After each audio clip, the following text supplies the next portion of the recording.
Salut à vous, petit et gros tentacules. Aujourd'hui, nous voyons Sous la colline, au bord de l'eau et les amateurs de Bagnode, un jeu de Josh McCrowell. Ah, j'ai dû massacrer le nom. Traduit en français par Jérôme Isnar.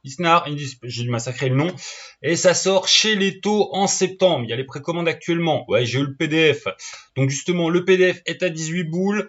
Le PDF plus le livre physique plus l'écran est à 39,90.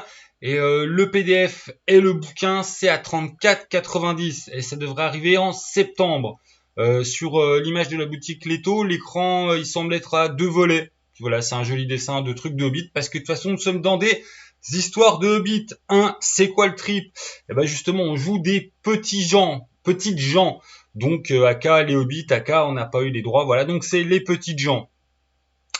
Forcément, hein, le trait du Hobbit, du Seigneur des Anneaux, au sens que bah, ça représente la personne du peuple campagnard est complètement au cœur du jeu. C'est voilà, c'est un peu le trip.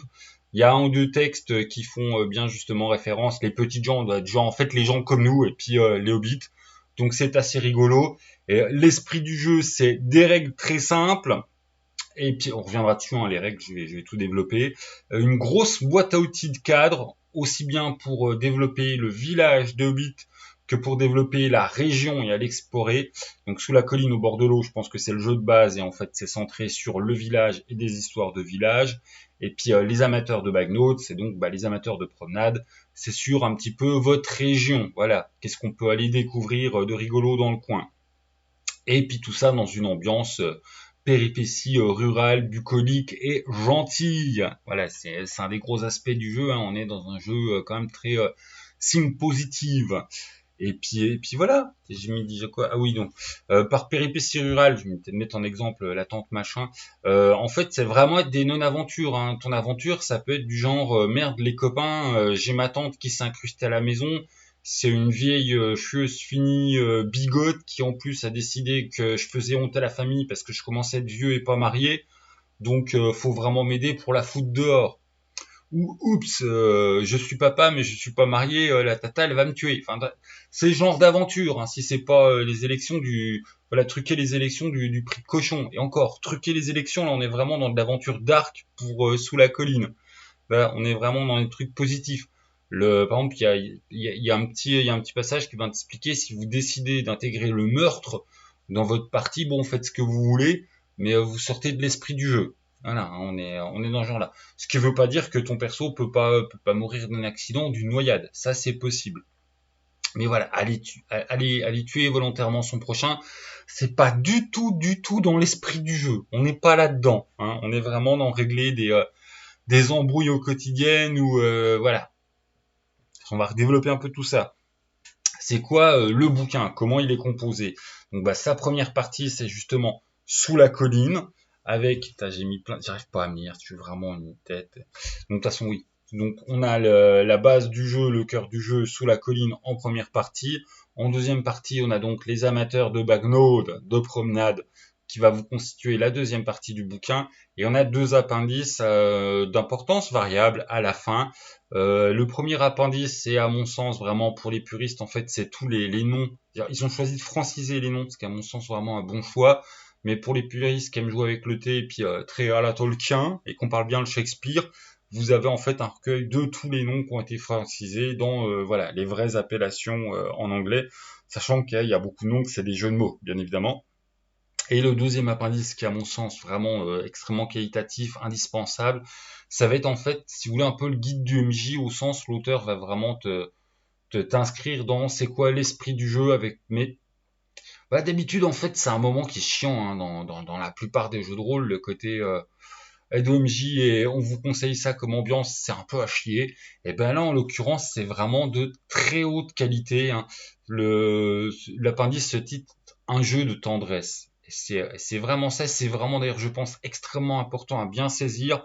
Ça va contrebalancer selon moi, le point négatif du jeu, le point où je suis en guéguerre contre l'auteur, un point de règle. Et puis bon, on voit ça juste après. Mais voilà, entre l'esprit du jeu et les règles pour le motoriser, à mon sens, il y a non pas un couac, mais quelque chose qui peut poser question, qui a un parti pris de l'auteur, hein, qui l'explique. et qui est extrêmement contrebalancé par un MJ qui va être attentif à ce deuxième appendice. Sans ça, ça peut dériver sur l'expérience problématique. On va développer. D'ailleurs là, ça donne l'impression que j'ai une dent contre le jeu, c'est absolument pas le cas. Moi, je l'ai trouvé jouissif. Je me suis mis à sa lecture hier soir, je vous fais la vidéo ce matin, je l'ai bouffant, voilà, je l'ai bouffant en une nuit. Bon après, putain, j'ai pas noté les pages, mais on est dans du 200 et quelques pages, il est pas énorme, donc ouais, ça se lit bien. En plus, il est aéré, enfin, voilà, il se lit facilement. Hein. C'est pas le jeu qui va te tenir jusqu'à, voilà, à la pointe de l'aurore pour le lire. Je pense qu'en 2-3 heures, enfin, ça dépend de votre pièce de lecture. Enfin voilà, c'est pas un étouffe chrétien. Alors, première partie, sous la colline, on va être sur une créa de perso, plus créa de village, plus outils d'animation du village, très important, plus les règles de simulation. Voilà, je vous ai résumé tout ce qu'il y a dedans. La créa de perso, comment que ça se passe? Pour ton hobbit, pour ton petit Jean, tu vas devoir choisir, c'est un moment, il y a beaucoup de trucs qui se tirent, mais là en fait tu choisis sa souche, à savoir, est-ce que c'est un doucrin? Est-ce que c'est un Vauclair ou est-ce que c'est un Oudou simple? Je pas à les prononcer eux. Alors le Doucrin, c'est quoi? L'ancêtre des Doucrins, c'est Tolkien. Ils se sont fait plaisir. Il va être caractérisé en fait par une endurance de 8 points de vie. Il va gagner 4 points de compétence à la création. C'est ultra important. Moi, le petit nom perso que je donne au Doucrin, c'est ce qu'on appelle les cheatés. Voilà. Et puis, alors, il n'y a pas vraiment de niveau dans le jeu. Il y a ce qu'on appelle les rangs, qui sont des rangs sociaux. Et chaque souche gagne quelque chose quand il augmente de rang. Les Doucrins gagnent 2 points de compétence. C'est des cheatés. Les Vauclairs, leur petit surnom, c'est les sacs à points de vie / les mules du groupe. Eux, ils ont une endurance de 10. Ils font plus 1 à leurs dégâts. Voilà. Et quand ils up de rang, il gagne plus 1 des 6 en endurance. Attention, vous allez me dire, ça c'est des trucs en plus qu'on gagne. Non, bon, allez, je respecte déjà pas le plan. C'est le seul truc que tu vas gagner quand tu montes de rang. Hein. Quand tu montes de rang, on te change ton nom. Car au début, on t'appelle monsieur, madame, et puis hors rang 6, on va t'appeler monsieur ou madame la mairesse. Mais en fait, tu gagnes que ce que ta souche, elle te donne. Donc en fait, t'es pas mal une merde au début, tu seras pas mal une merde à la fin. T'es un hobbit. Hein. Enfin voilà, donc les Vauclairs, ils gagnent un des 6 en endurance. Donc effectivement, ça devient des sacs de frappe. Et les Audouins, dit les demi-elfes ratés, les dangereux, les inutiles, endurance 6, et ils ont un pouvoir allant du totalement cheaté qui peut vous court-circuiter un scénar. Hein. Il y a un des pouvoirs, c'est je trouve ce que je veux. Hop, ils prennent leur petit baguette de sourcier, puis en fait voilà, ils cherchent machin, ils vont trouver machin. Ils cherchent tel objet, ils vont trouver tel objet. Il y en a un autre, ça va être parler pendant 10 minutes aux animaux. Il y en a un autre, c'est avec tes petites mains, tu remplaces n'importe quel outil. Voilà, tu siffles en travaillant et pendant 10 minutes, t'as pas de pelle, en fait ta main est une pelle. T'as pas de truc à serrure, ta main est un truc à serrure. T'as pas, voilà, ça remplace ton outil nécessaire. Il y en a un dans la liste des pouvoirs que je trouve problématique qui s'appelle imitation et en fait tu vas imiter un son. Et puis il n'est pas plus décrit que ça. Donc est-ce que imiter une chanson ça compte? Est-ce qu'imiter la voix de machin ça compte? Ou est-ce que je suis limité à il y a un bruit de boom à la porte? Ça sera à déterminer à chaque table. Je trouve que tous les pouvoirs en fait sont très simples à saisir, sauf celui-là qui semble pas, qui à mon goût pas assez décrit et que du coup tu vois mal les limites du pouvoir. Parce que imiter un son, ça me semble trop restrictif dans l'explication du pouvoir. T'as aussi les pouvoirs qui seront peut-être jugés le plus inutiles par les rôlistes. Il y en a un, c'est t'es capable de prendre ta baguette et puis de faire une torche qu'il y a que toi qui vois. Donc voilà, tu vas te balader dans la nuit avec toi, t'as une torche qui t'éclaire, mais en fait pour tous les autres, il n'y a pas de torche et il n'y a rien d'éclairé. Moi, j'ai trouvé ce petit pouvoir un peu marrant, même si ouais, comparé à être capable de détecter les mensonges ou il y a vraiment quelques pouvoirs qui sont qui sont bien. T'as le mauvais œil, genre oh l'autre il va forcément rater son premier test, t'as ce genre de truc. Le problème ça va survenir au niveau des règles de magie qui peuvent être extrêmement punitives. Voilà, tout va dépendre en fait de ce que toi MJ il a bien lu l'appendice 2 qui t'explique qu'il faut être gentil avec les joueurs et qu'on est dans un jeu beau d'ambiance parce que le prix de la magie est extrêmement lourd en fait. Voilà. C'est pour ça que je les qualifie des inutiles et des dangereux, parce qu'ils peuvent être dangereux pour vous et pour le groupe et pour l'aventure. Et en fait, s'il commence à se dire, enfin, si le MJ il a un peu trop la main lourde sur le prix de la magie, Le joueur va vite faire non, finalement je fais plus rien. Non, je fais plus rien. Non. Non, non, si c'est pour empirer la situation, en fait, mon pouvoir, il va rester dans sa poche, je fais plus rien. Ensuite, on va déterminer les attributs. Attention, on n'est pas du tout dans un jeu normal, hein. On est attribut plus compétence, mais ça marche pas du tout comme tu as l'habitude. L'attribut, ça va être le charisme, constitution, dextérité, intelligence, sagesse. En sachant qu'encore une fois, intelligence, c'est pas de l'intelligence, c'est de l'éducation. Mais bon, voilà, là je pinaille, hein. Comment que ça marche?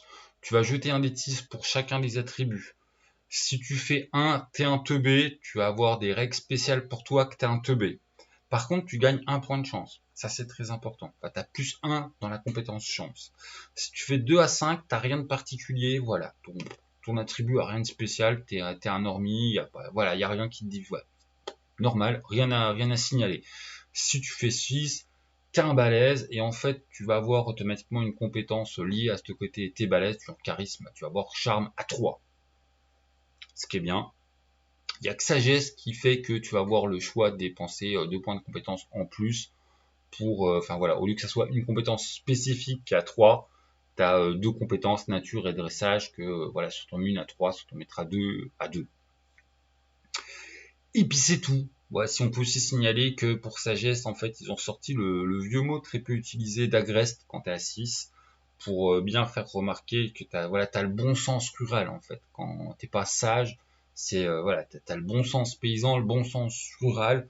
Ça m'a fait un peu sourire parce que c'est vraiment un mot qu'on voit très rarement et qui a un peu dévié de sa vraie utilisation parce qu'agreste ne signifie en fait en rien quelque chose lié à la sagesse, c'est quelque chose de bucolique, quelque chose d'agricole. Bon, bah là, vu que les hobbits sont ultra bucoliques et agricoles, on comprendra qu'ils l'ont utilisé pour, voilà, pour donner quelque chose, le bon sens du terroir. Parce qu'on n'a pas de mot, en fait, en français qui te remplace le bon sens du terroir. Ça faisait un peu long comme expression. Donc c'est agreste. Mais en fait, agreste, ça veut dire bucolique, voilà, slash agricole, c'est entre les deux. Donc, non, mais voilà, c'est mon petit côté chiant quand je vois du vocabulaire de haut niveau. Certes, je comprends l'intention, mais c'est pas exactement son sens pour de vrai. Voilà, voilà. Maintenant, on arrive sur les compétences. Il y en a quelques-unes. Chance, charme, des compétences ultra importantes.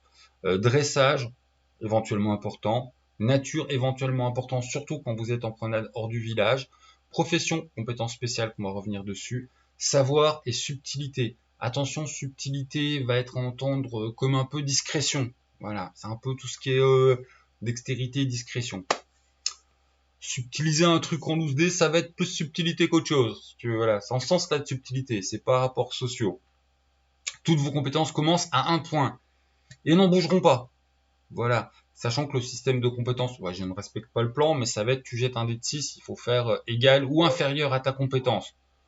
Tu devines tout de suite que tu risques d'être une merde quand tu fais des tests de compétences. Parce que voilà. Donc du coup, c'est là qu'on voit aussi l'importance d'avoir eu un 6 dans les attributs d'avant. Parce que ben ouais, au moins il y a un truc que tu sauras faire. Voilà. Je mens un peu au sens où tout ce qui va être recouvert par votre profession, vous saurez le faire. Voilà, c'est en fait les compétences de ton gars où tu n'auras pas déjà à faire des trucs que tu... Voilà, c'est ta profession. Tout simplement. Et en sachant que les rangs ne t'apporteront pas de points de compétence, sauf si tu es un cheaté, un doux crin. Voilà, voilà. Ta profession, d'ailleurs, tu ne vas pas la choisir, elle se tire au dé d'un 50, sachant qu'il y en aura des teinturier. Le teinturier, tu vas servir à quelque chose, là, mon pauvre teinturier, tu vas vraiment servir à rien. Si aux attributs, t'as rien tiré de spécial, que t'as pas eu la bonne idée de prendre un loucrin et qu'en plus t'es teinturier, ton personnage, t'as intérêt que le joueur soit balèze, hein, parce que le personnage est à chier. Hein. Le personnage, c'est incapable man. Quoi. Incapable man. Tu peux le faire. Joue incapable man. Le ratier est plus intéressant à jouer. Voilà, voilà. Tu vas avoir quoi d'autre à tirer après? Donc, bon, t'as ta profession à tirer, hein, sachant que certaines vont être beaucoup plus avantageuses d'autres, et certaines même. Je pinaille, hein. J'ai beaucoup aimé le jeu, donc du coup, je suis bien allé fouiner dans ses limites de système, et je trouve que, par exemple, l'usurier va avoir en fait un truc spécial quant à ta création qui va être lié à son rang.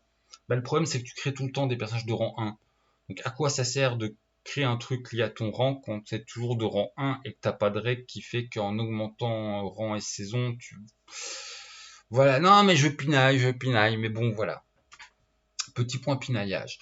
Ensuite, on va Très important, choisir, enfin pas choisir justement, on va tirer ta famille. Là, c'est pareil, ta famille, tu pourrais, ce qui va aussi créer ton trou familial. Donc là où ça va être très sympa, c'est qu'effectivement, bah, chaque famille a un petit nom, chaque famille a un petit trou qui a de la gueule. Hein. T'as des trous, il y en a un qui est sous un rucher, il y en a qui a plein de pièces secrètes. Enfin, là-dessus, c'est vraiment rigolo.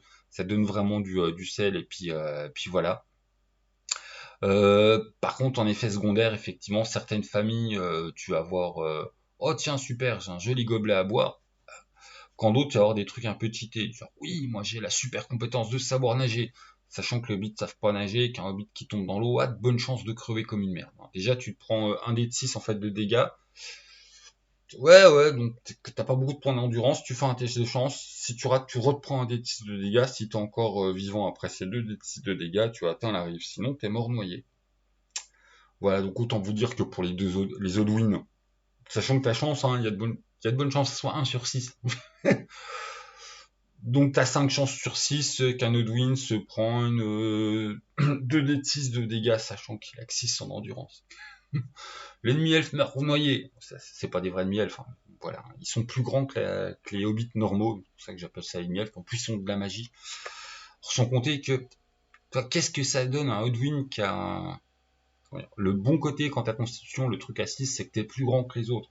À quel point Nodwin est grand quand il a son côté de base, il est plus grand, et qu'en plus il a fait 6 en constitution, donc du coup il est encore plus grand. Inventez-le à table. Là, je fais du pinaillage pour rien, je trouve que ça va être important en fait au moment des systèmes de combat. C'est pas du pinaillage pour rien en fait. Et bon, donc voilà, t'as la famille tirée au dé de 66. Certains auront des familles absolument OSEF, enfin, qui vont attirer. Il n'y a aucune famille qui est absolument OSEF en fait dans l'esthétique. Voilà, je trouve qu'il y a eu de très bonnes idées amenées dans tout ce qui est trous et là-dessus c'est vraiment c'est imaginatif. Par contre, certaines familles ouais, vont avoir des petits pouvoirs qui sont vraiment disproportionnés comparés à OSEF quoi. Et enfin, vous allez, heureusement, vous pouvez le tirer si vous n'avez pas d'imagination, mais vous allez choisir votre rêve.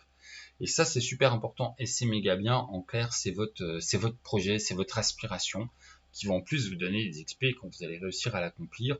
Et si vous le définissez bien et que si vous êtes très honnête sur qu'est-ce que mon personnage veut faire, votre MJ, il est obligé de déterminer comment y arriver en quelques étapes. Donc rien que là, en fait, tu as un putain de moteur de jeu. Et donc c'est super intéressant, sachant que votre rêve, ça pourrait être voilà gagner le concours de la courgette, à me marier avec machine, à réussir à aller mettre un pied en dehors de la haie. La haie, c'est toute votre région en fait, elle est entourée d'une méga haie. Enfin voilà, c'est le rêve est vraiment un gros moteur à aventure, un gros mode. Enfin, c'est un truc tout con, mais qui a un gros moteur à aventure, à histoire. Parce qu'on joue pas vraiment des aventures. Enfin voilà, c'est le petit point qui est très bien avec en plus la carotte du XP. Sachant que pour monter de rang, monter de pas de niveau, il faut avoir engrangé 3 XP durant l'année. Vous jouez printemps, été, automne et en hiver, les hobbits restent chez eux. Et si en hiver, si tu atteins l'hiver avec 3 XP, tu montes de rang. Puis tu vas avoir des XP quand tu règles des problèmes, quand tu accomplis ton rêve, quand tu arrives à vaincre un adversaire avec tes petits bras, genre de trucs. En gros, le but du jeu, c'est de gratter un XP par saison. Mais non, maintenant, voyons les règles. Non, maintenant voyons la création de village, qui est un des gros points forts du jeu. Vous avez en fait un joli dessin avec voilà à compléter et vous allez choisir où c'est que va. Sachant que le dessin en plus c'est pas innocent. Il y a le cœur du village, il y a les alentours, ça a des ambiances différentes. C'est très positif. Enfin voilà, je trouve que c'est vraiment un des gros points forts du jeu, la création du village. Et soit le MJ le fait tout seul dans son coin, ce qui sera un peu con, soit vous le faites tous ensemble et c'est regorgeant de bonnes idées. Par exemple, vous allez avoir des tirages qui font que ça va être une salle commune, et en fait les salles communes c'est des assauts de hobbits. Et t'as ceux qui, par exemple, ceux qui se prennent pour des chevaliers, parce qu'il y a 500 ans, le roi, il a dit que, voilà, la terre appartiendrait aux petites gens tant qu'ils tiendront, tant qu'ils entretenir, voilà, entretiendront la route communale royale.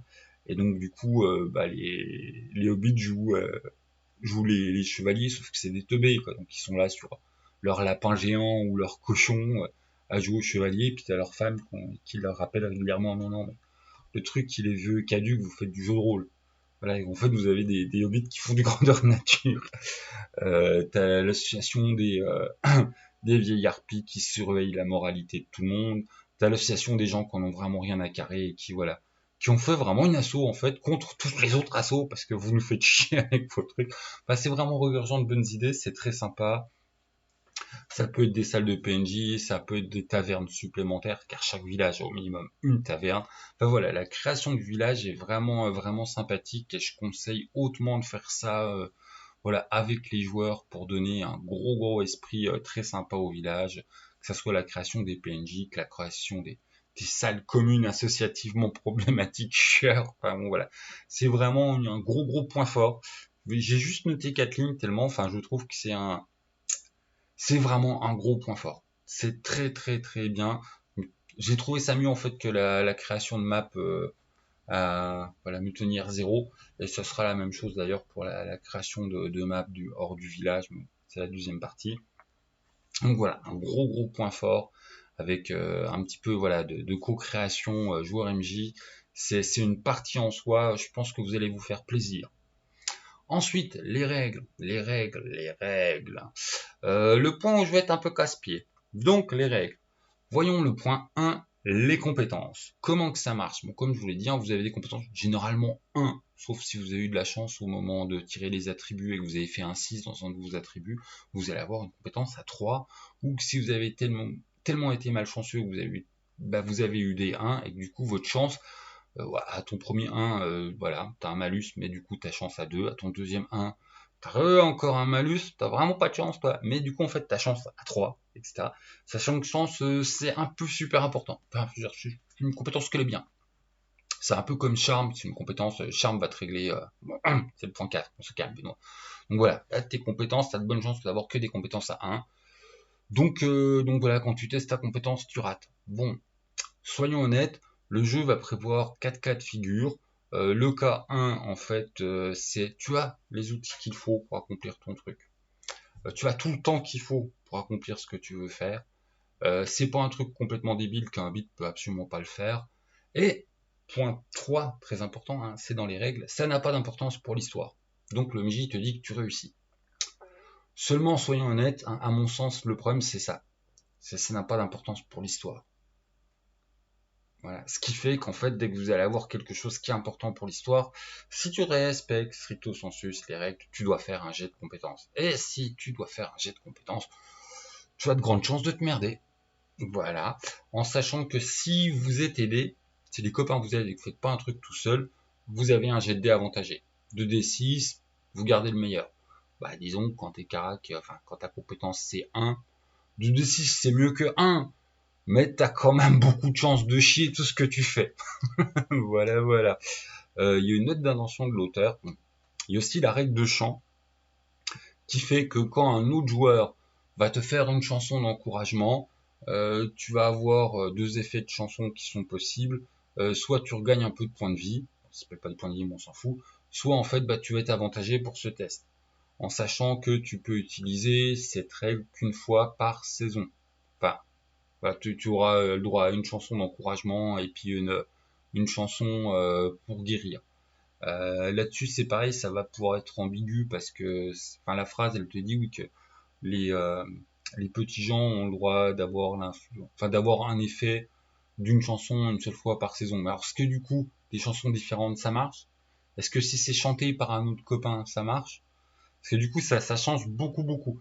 Je pense que pas en plus pour garder cet esprit, ouais, c'est les Hobbits, ils chantent souvent, machin. Et puis vu la difficulté des trucs, il faut, ouais, il faut être léger et qu'effectivement, au moins, genre si c'est machin, enfin, si c'est différents joueurs qui chantent pour toi, tu puisses réavoir l'effet. Enfin, démerdez-vous à table. De toute façon, je trouve l'interprétation de la règle un petit peu imprécise. Attention, il y a quelque chose de volontaire dans cela. Au niveau des intentions, de toute façon, l'auteur à la fin, il dit bien, voilà, c'est vous avez le canevas principal, faut que vous bidouille. J'adore cet auteur parce qu'en fait, bon, déjà, j'adore ce jeu. Et puis surtout, c'est enfin, je rencontre quelqu'un d'autre qui compare le jeu de rôle à la cuisine. C'était mon copain, l'auteur.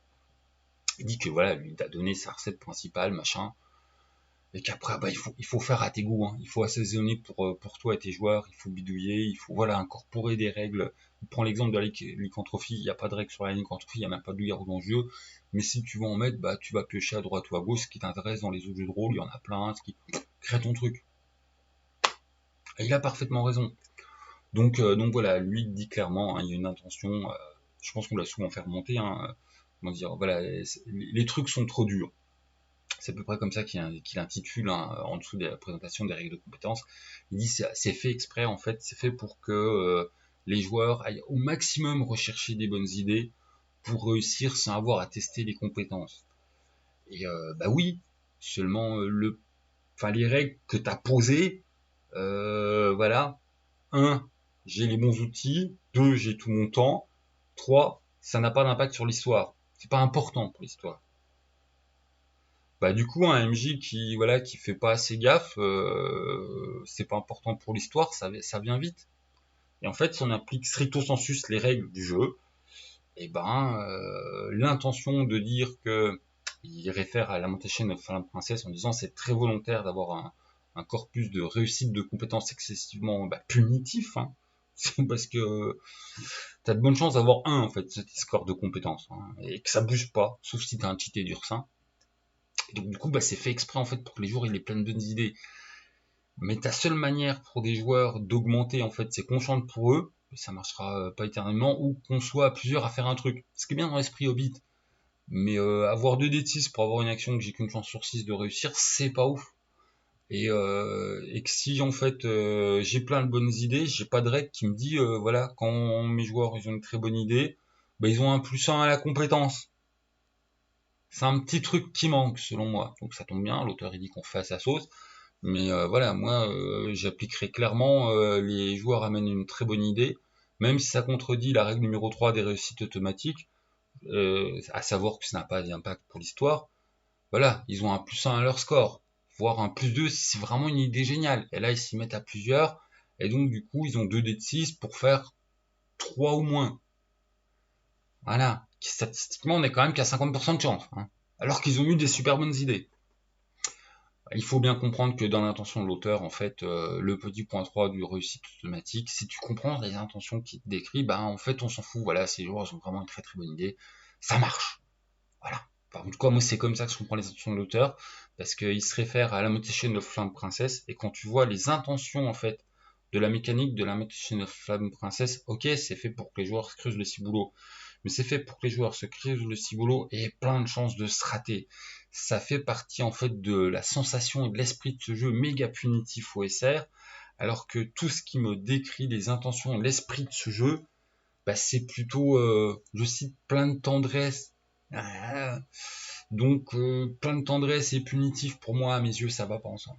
Voilà, je comprends complètement cette intention de vouloir motiver les joueurs à pas se reposer sur des jets de carac, enfin des jets de compétences, en l'occurrence, mais à se creuser de petits boulots pour avoir des bonnes idées. Je trouve que c'est une bonne intention, mais malheureusement pour toi, auteur, ouais, voilà, tu connaissais Lamentation of Flame Princess et t'es passé à côté de Coureur d'Orage. Coureur d'Orage, à ce niveau-là, est peut-être un des meilleurs jeux qui a été écrit dans cette intention à la fois d'allier du punitif et du comment dépasser le punitif en fournissant en fait une grosse sucette aux joueurs qui creusent la tête. Je rappelle que en fait, voilà, statistiquement, Coureur d'Orage, il faut faire 16 ou plus au D20.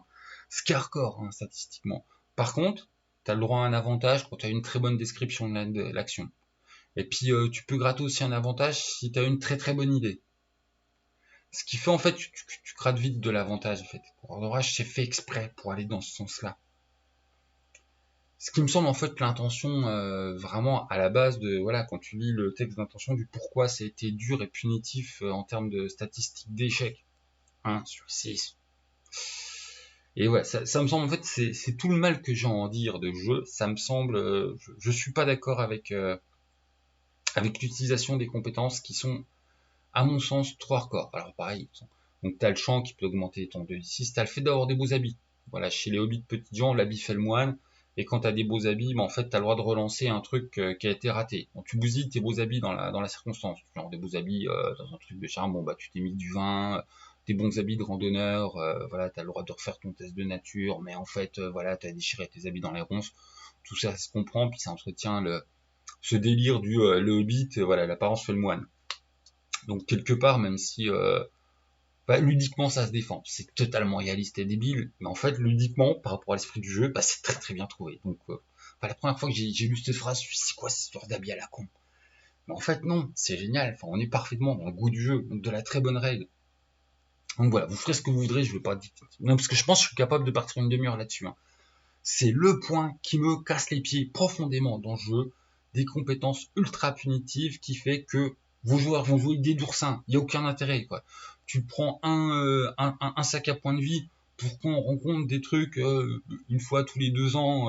Hop, on a notre sac à points de vie devant. Puis vu que la règle de l'encombrement, en fait, c'est on a le droit de porter autant d'objets que notre endurance et que bah, dès que vous sortez du village, vous allez avoir des sacs bourrés de provisions. En fait, avoir une mule avec toi, c'est vachement important.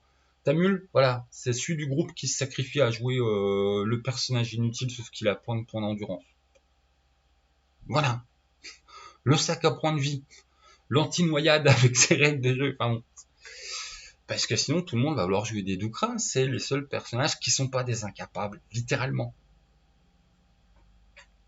Mmh. Ah zut. Ah, pause téléphone maman. Voilà, désolé, c'était pour un truc super important que je ferai peut-être une vidéo, tiens. Mais bon, voilà. Donc revenons-en à nos petits hobbits. Donc je sais plus du tout où j'en étais, où il y a à couiner sur les règles de compétences qui me semblent problématiques, que j'invite tout le monde à bidouiller ça à sa table pour les plaisirs de jeu. Je comprends parfaitement l'intention de l'auteur, mais je trouve qu'au niveau de la réalisation, ben c'est un petit raté parce que ça cheat les doucrins, tout simplement. Et puis ça rend les autres inutiles. En parlant de petits trucs que je défendrais plus, la bagarre risque de poser problème à pas mal de gens, au sens, en gros, premier round de bagarre, test d'initiative en balançant un D6, on va du plus petit au plus grand, bon, rien de nouveau sous le soleil. Après, c'est avec des phases de combat. Phase 1, ceux qui tirent à l'arc, bon, c'est à eux de jouer, tous ceux qui tirent à l'arc jouent en même temps, en sachant que vu que vos hobbits c'est des teubés, quand ils tirent à l'arc, bah, si par exemple on a Jean-Paul qui tape sur Maurice et puis qu'à côté il y a le renard Muche-Muche, et ben en fait votre hobbit forcément il va toucher quelqu'un. Par contre, il touchera pas forcément la personne qui veut, donc on tire au hasard qui se prend le dégât. Voilà. Et pour chaque rune qui va passer à viser, le tireur a le droit d'ôter un des, voilà, par exemple là, il va dire ah bah déjà je touche pas mon copain, hop je perds un round, et le round d'après oh bah là je touche pas le renard, hop il perd un round, et du coup le troisième round il pourra toucher la personne qui veut toucher. Je trouve ça plutôt rigolo, et le fait que les hobbits soient pas du tout des combattants, voilà, ça se reflète beaucoup dans les règles de bagarre où en fait bagarre ils sont à chier, hein. On va être clair tout de suite. Le deuxième round, enfin le deuxième tour, ça va être à tous ceux qui sont grands. Voilà, tout ce qui est plus grand que le hobbit agit. C'est là où je pinaille sur le oui, mais du coup, on a le trait de constitution à 6 qui dit qu'on est plus grand. Alors il se passe quoi quand les hobbits plus grands, les magiciens, sont encore plus grands? Du coup, est-ce qu'il agit avant le nain? Parce que le nain, c'est juste plus grand que le hobbit, mais c'est pas plus grand, plus grand. Peut-être s'il va avoir du pinaillage à table. En troisième, ça va être le tour des manœuvres. Où là en gros la règle c'est si tu perds ton tour à faire quelque chose pour embêter l'autre, il est à peu près normal que l'autre perde son tour, mais dans les limites de ce qu'apprécie le MJ. En clair, effectivement, tu peux pousser un gobelin par terre, ok, réussite automatique. Hein, dans la bagarre, de toute façon, c'est tout le temps de réussite automatique. Il n'y a pas de concept de défense, d'esquive, voilà. Alors quand c'est bagarre entre hobbits, je comprends, mais toi, par exemple, si tu appliques bêtement les règles de bagarre, l'elfe, il sait pas viser, voilà, les chiens ils savent pas. Un chien s'esquive hein, dans la vraie vie. Le chien il sait pas esquiver. Enfin voilà, tout le monde devient aussi nul que les hobbits. Mais bon, on s'en fout. De toute façon, il y a vraiment pas souvent de bagarre. Et du coup, en fait, les manœuvres réussissent automatiquement. Voilà, donc, quand c'est poussé d'une falaise, bon, en fait, pour les cas où il y a vraiment un gros truc de risque, il y a un jet de chance. Vous savez, ce jet à 1 sur 6. Voilà, voilà. Et tout ça pour dire que voilà, les règles de manœuvre. Et le dernière étape, c'est tous ceux qui sont corps à corps, tapent en même temps, tout le monde y fait ses dégâts. Fin de l'histoire. Quand t'as 0 point d'endurance, t'es en train de je suis mal, si on te retape, hop, t'es mort. Il n'y a pas de défense, il n'y a pas d'esquive, par contre il y a des armures. Une armure improvisée, elle va péter au bout d'un coup, et c'est un dé de 6 de dégâts en moins. Une armure, vraie armure, armure accumulable avec bouclier, c'est un type, enfin un nombre de dégâts fixe que tu prendras pas. Voilà. Du genre côte de maille 2. Voilà, à chaque fois 2 un point de dégâts. Et pour finir avec la bagarre, arme improvisée, un dé de 4 de dégâts, vraie arme, un dé de 6. Fin de l'histoire. Bah j'avoue en fait que j'aime bien, même si bon, genre bidouillerais des trucs, mais dans l'idée que bah justement les hobbits c'est pas des bagarreurs, donc il y a des règles méga débiles. Enfin je veux dire au sens où vraiment ouais c'est ça, quoi. Ils sont là, ils se regardent et puis ils se donnent des coups de latte, c'est pas des bagarreurs. Ils sont pas dans le genre ah super parade, esquive, machin, ils font ce qu'ils peuvent, voilà, ils prennent un couvercle de poubelle, enfin voilà. Le seul truc où justement, enfin c'est l'exemple de l'elfe, hein, c'est comment que ça se passe quand les hobbits sont face à des trucs qui savent se battre. Prenons l'exemple de l'ours. Bon, en fait, des hobbits se font déchirer parce que, bon, en fait, des hobbits, ça va pas combattre des ours. Voilà, en fait, il y a ce côté-là que... Bah, c'est pour ça que j'ai envie de défendre ces règles de bagarre, même s'il y a plein de points sur lesquels je suis pas d'accord. Bah, quelque part, c'est des règles de bagarre déjà simples et pas chiantes pour un jeu qui, justement, n'est pas du tout axé sur la bagarre et qui a quand même un petit peu de règles de bagarre. Par exemple, les hobbits au village se bagarrent, mais c'est des jeux, et puis voilà, celui qui a perdu, il est balancé dans un bac d'eau froide. Puis on se bat en se poussant avec des bâtons. Enfin, voilà, c'est pas des vrais bagarreurs du tout. Donc des règles de bagarre que vous retoucherez ou pas en fonction de ce que vous avez envie de faire, sachant que la bagarre n'est pas du tout le centre de jeu, ni au village, ni à l'extérieur. Quand il y a des problèmes, on les règle autrement, si possible, que la bagarre. Voilà. Le point 3, la magie. La magie, règles en fait qui vont être, qui en soi en fait me plaisent. Le problème, c'est que elles vont complètement dépendre de quel MJ vous avez en face de vous. Alors, certains petites gens, alors comment ils s'appellent, les os de saint, voilà, donc les demi-elfes, les inutiles, ont des pouvoirs super intéressants, qui choisissent pas, qui tirent au hasard, mais le problème c'est que comment que ça marche. Tu as deux piles, des pièces, devant toi. Tu les mets les deux sur face. Quand tu utilises un de tes pouvoirs, tu le retournes, tu le mets sur le pile. Au bout de 2 utilisations, voilà, t'as plus de réserve de mana, c'est tout sur pile. Tu vas me dire, bon, bah, il suffit d'attendre, ça revient au bout d'un jour, ça revient. Non. Ça revient avec le MJ qui choisit bah, de générer des problèmes. Alors, les problèmes, ça peut aller du tout petit truc sympa, du genre, oh, il y a l'orage au loin, à quelqu'un de méchant dans le secteur a senti que vous utilisiez la magie et vient de pécho. Et il y a, enfin, voilà, il y a des telles marges d'interprétation que qu'un MJ, ouais. Enfin voilà, si on n'est pas face à un MJ qui a vraiment bien compris que c'est un jeu bien vieillant, qu'on n'est pas là pour être enfin, qu'on est là pour faire plaisir aux joueurs, puis avoir des petites aventures aventureuses. Enfin, dans l'esprit du jeu, ok, ça passe à partir du moment où on a un MJ qui est voilà, qui est joueur aussi, puis qui accepte de recharger. Mais enfin, je trouve voilà, je trouve que la recharge de la pile, enfin de retourner pile en face est vraiment laissé trop à l'interprétation du MJ et qu'il a des marges de manœuvre monstrueuses. Hein. Ça peut être le petit truc presque anodin du bon, voilà, là ton test t'as un désavantage, tu jettes 2 dés, tu prends le plus mauvais. Alors déjà, hein, j'ai une chance sur 6 de réussir, mais je dois faire un double, voilà, un double 1 pour réussir. Je vais chier, encore plus que d'habitude. Donc bon, il y a des trucs comme ça. Et puis voilà, puis t'as pas beaucoup de manières en fait de contredire ça. Si t'es copain avec un renard magique, le renard magique une fois par saison, voilà, il peut te remettre ta pièce sur face. Mais bon, déjà il faut être copain avec un renard magique, hein, bonne chance. Donc en fait, la magie, elle est trop laissée, je trouve, dans les bonnes grâces du MJ, qui ferait un peu ce qu'il veut en fonction de ce qu'il veut. Et puis si toi t'avais une très bonne idée, mais que lui se dit oh non non ta bonne idée elle va trop m'embêter, hop tu vas rester sur pile. Enfin c'est quelque part j'avoue que ça me pose un peu problème. Je trouve que c'est un type de perso qui a que ça pour lui et il est complètement en fait à la merci du MJ. Moi j'aurais vraiment préféré que ce soit le joueur qui choisisse son contre-coup et qu'on ait voilà une petite série de contre-coups à cocher avec justement voilà j'ai un malus à ma prochaine action, je génère des intempéries, enfin voilà un truc où le joueur est un petit peu plus responsable pour pouvoir récupérer sa face, quitte à avoir une case voilà mon MJ me fait une crasse, le MJ est libre Mais là, en fait, c'est complètement dans les mains du MJ. Et donc, en fait, la magie et l'utilité de ces petits magiciens, bah, ça va être complètement très, très, très aléatoire en fonction des tables, en fonction d'une partie à l'autre. Enfin, bon, voilà, je trouve ça un petit peu, je trouve ça un peu zut. Après, ça garde l'esprit règle très simple et puis pas chiante. Et puis, si le MJ il a bien compris l'esprit du jeu, bon, il devrait pas te faire de vraies grosses crasses méchantes en fait. Hein. Il devrait juste poser des petits trucs rigolos qui fait avancer l'histoire. Mais Mais ça, c'est l'esprit du jeu qui le permet. Les règles stricto sensus, non. Voilà. Ensuite, le point 4. Ah oui. Il y a énormément... Le charme est important, je vous le disais, parce qu'il y a énormément de choses qui vont être déterminées... comment dire? J'explique très mal. Voilà. Dans le village, tout le monde est neutre vis-à-vis de vous. Et sauf si t'as vraiment charisme pourri, tout le monde y va être hostile. Et en fait, il y a que 3 niveaux. Hein. Est-ce que les gens ils sont amigos? Est-ce que les gens sont neutres? Est-ce que les gens ils aiment pas ta gueule? Et puis c'est très important parce que en fait, dès que vous allez rencontrer des gens au début, bah, va falloir déterminer votre degré d'affinité avec.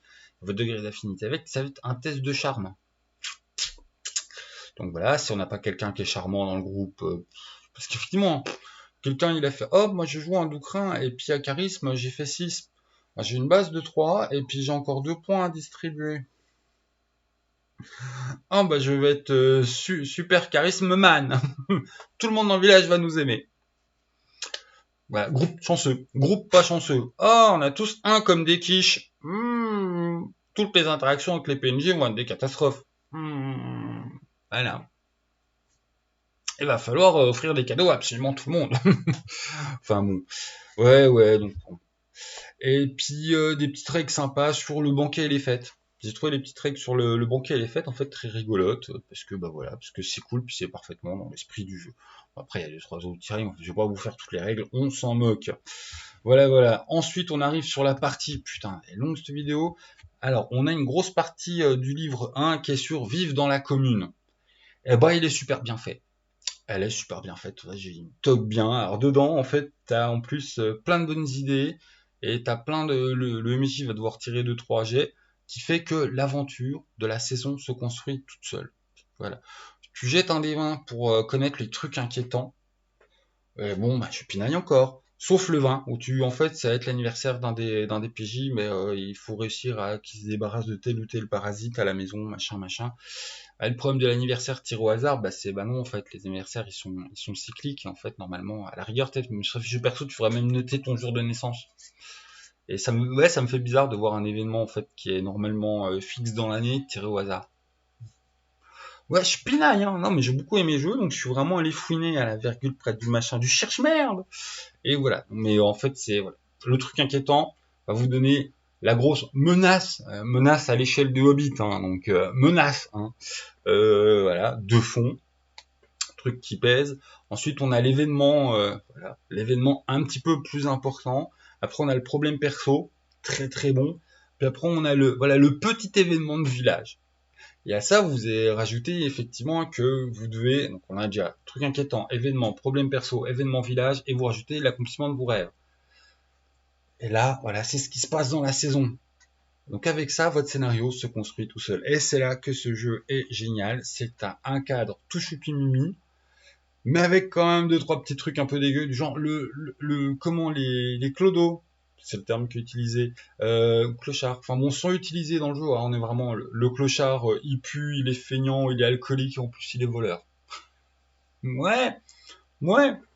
Bon, c'est une vision de petit hobbit bien, on va pas dire intégriste, mais on va dire quoi, c'est pas réfractaire. Le H, je sais plus mon mot là.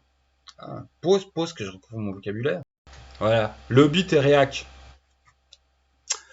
Et mais bon, voilà, l'aventure vraiment, elle va se créer toute seule et c'est un des gros points forts du jeu, c'est qu'entre les rêves des persos, leurs histoires de famille, le petit tirage des événements machin, vraiment en fait, vous en tant qu'MJ, vous venez les mains sous les poches et vous laissez faire vos joueurs et vous réagissez positivement à ce qu'ils disent et hop, et on crée de la péripétie. Voilà, c'est pas de l'aventure, c'est de la péripétie. Et mais comme dans une série pour ados, comme dans enfin, c'est vraiment en ce sens-là que ce jeu est jubilatoire. Une très bonne idée de cadre qui est relativement très peu explorée. Hein, je veux dire, Ça me rappelle Le Vent dans les Saules, ce genre de choses. Avec des personnages quand même assez attachants, très humains, même si c'est des petits gens, enfin bon, voilà, on voit ce que je veux dire. Et un moteur de jeu qui te crée plein de péripéties très très bien. Voilà. Et sur le gâteau, la première partie du livre, donc le jeu de base, se finit sur le bestiaire, avec un groupement de PNJ tous plus rigolos que les uns que les autres. Il y a que le clochard, moi, qui m'a dérangé, très clairement. Oh là là, c'est un clochard, il pue, il se lave pas, il est feignant et c'est un voleur. Vite, sortons les bâtons et chassons-le du village. Ouais. Euh, Dans les clichés anglais, on a l'amoureux chiant, on a la vieille tante, je vous ai parlé au début, qui est vraiment un PNJ nickel. On a le vieux fermier chiant. On a les renards magiques. Enfin, t'as tout plein de bons trucs en fait qui font que voilà, même mes créatures, les gobelins, mais je kiffe les gobelins. C'est des petites teignes, hein, mais bon, c'est les mêmes que les hobbits en version chaotique mauvais. Il fout la merde. Enfin voilà, il y a vraiment plein de choses pour animer ta vie de village, pour animer les péripéties. Et c'est en ce sens-là vraiment, on voit que ce jeu est un petit bijou. Malgré que je sois en guerre contre le système de compétences, on a tout pour animer des aventures vraiment sympas. Voilà. Ah, et ben j'ai été long sur la première partie. Bon, on va être plus rapide sur les autres, tout simplement parce que les amateurs de Backnote, c'est pour truc marrant aussi. L'auteur te dit ouais, bon, quand vous avez fini une saison, vous pouvez passer un petit coup à un autre jeu si vous voulez, machin. Oui, de notre côté, enfin ton jeu il est vachement bien. Hein. Je veux dire, on a envie de se faire 5-6 saisons quand même. Amateur de Backnote, c'est vous sortez du village. Voilà. Soit parce que vous avez envie d'un coup, soit parce que vous êtes dit comme ça j'aurai une meilleure réputation, je serai le petit Jean aventureux, pour les gratter un point d'XP. Soit tout simplement parce que les maires, en fait, t'as pas un maire par village. Il y a des histoires de marche, la commune est fragmentée, machin. Enfin bon. Au bout d'un moment, en fait, vous pouvez avoir vos petits nobbits qui devront accompagner le maire au prochain village. Et du coup, voilà. Très bonne manière d'introduire la première sortie du village. Et en fait, ben, c'est un kit d'explo avec des petits conseils sympas, les petits trucs pour gérer les pique-niques, machin, truc, voilà, c'est très bien, j'ai pas du tout de mal à dire. La petite règle très sympa des jetons de joker, de poker, pour créer l'avancée du temps. Donc là, c'est l'aube, hop, tu mets un jeton rouge sur la table, tout le monde y voit bien que c'est l'aube, hop, la lumière embrase le ciel. On arrive sur midi, tu mets un jeton blanc sur ton jeton rouge, parce que la lumière, c'est laquelle est le plus claire, machin, et on est à midi. Voilà, on arrive vers le crépuscule, on met un jeton rouge par-dessus, parce que la lumière revient rien. Et puis c'est la noire, c'est la nuit, il fait noir, on met un jeton bleu ou noir, ce que tu veux. Enfin, le fait de matérialiser le passage du temps devant, je trouve ça très sympa. On a des actions aussi de pérégrination, que ça soit voilà, aller chercher de la bouffe, que ça soit faire le campement, que ce soit explorer, essayer de se repérer, essayer de trouver un raccourci, essayer d'aller dans le prochain truc qui nous intéresse. Ça m'a fait penser un peu à du PBTA, hein. Vraiment, en fait, vous avez des types d'actions que vos joueurs vont choisir de mettre en place.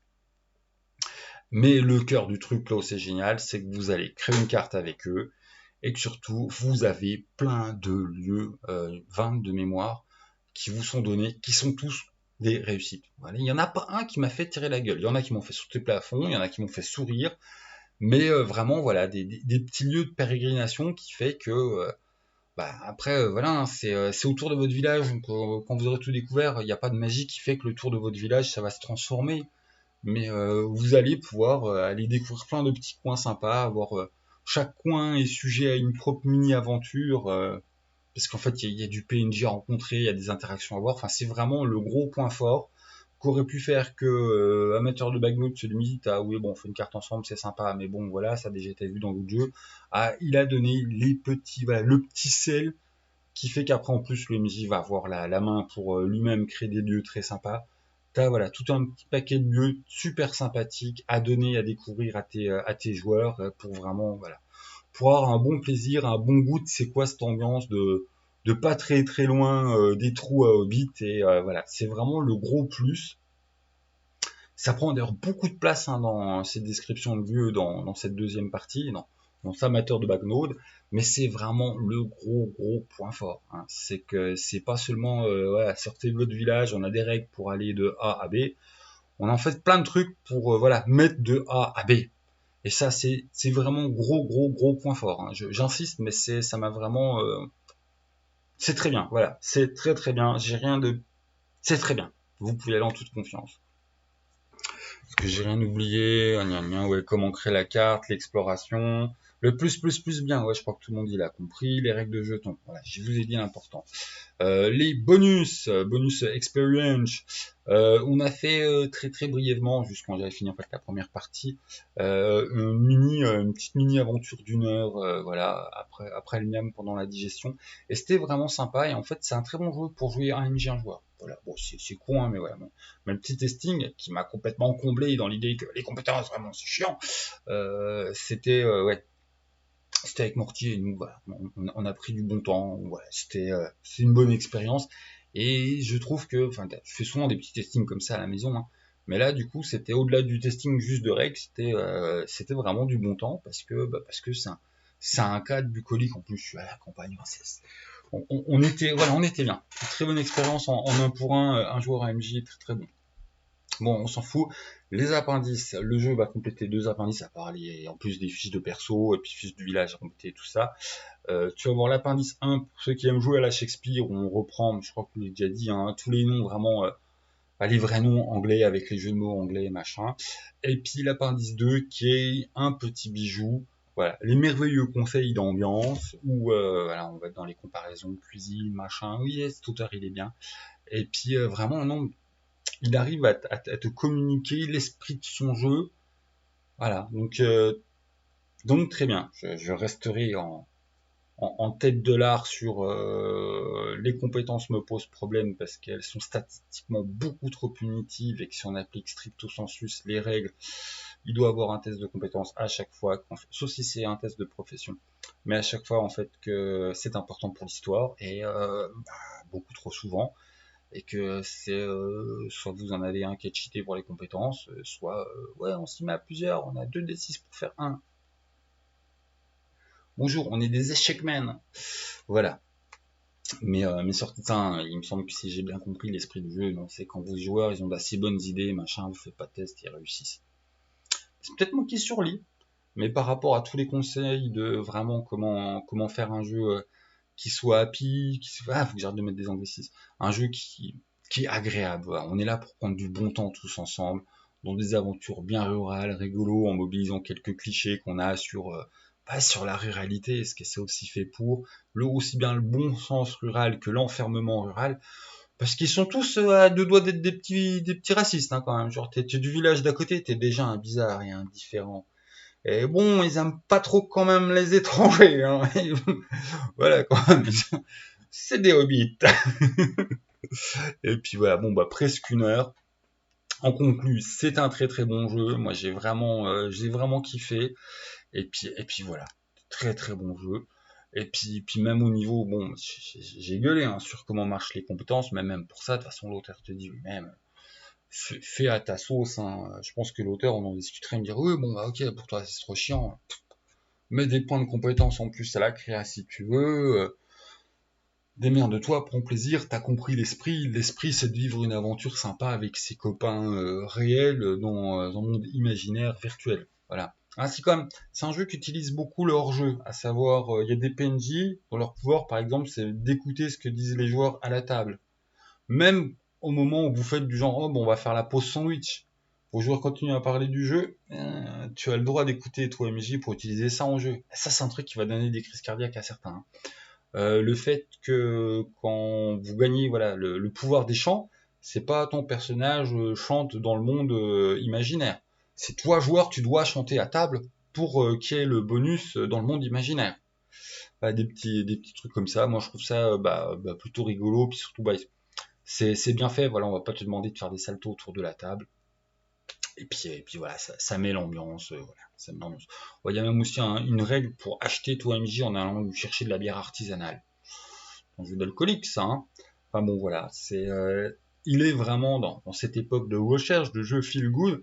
On est sur un jeu très très feel good, très très cool, très très fun. Si vous êtes fan de toute façon du Seigneur des Anneaux et que vous avez toujours rêvé de faire des petites aventures de Hobbit autour de la table, vous avez le jeu pour. Voilà, il est très très bien et sa grosse force, c'est sa création de village avec tout ce moteur de mise en place d'aventures qui tombent tout seul du ciel, la galerie de PNJ très sympa qui vont vous donner plein d'idées, la galerie de lieux et de PNJ à l'extérieur du village qui est très sympa, qui vont vous donner des idées.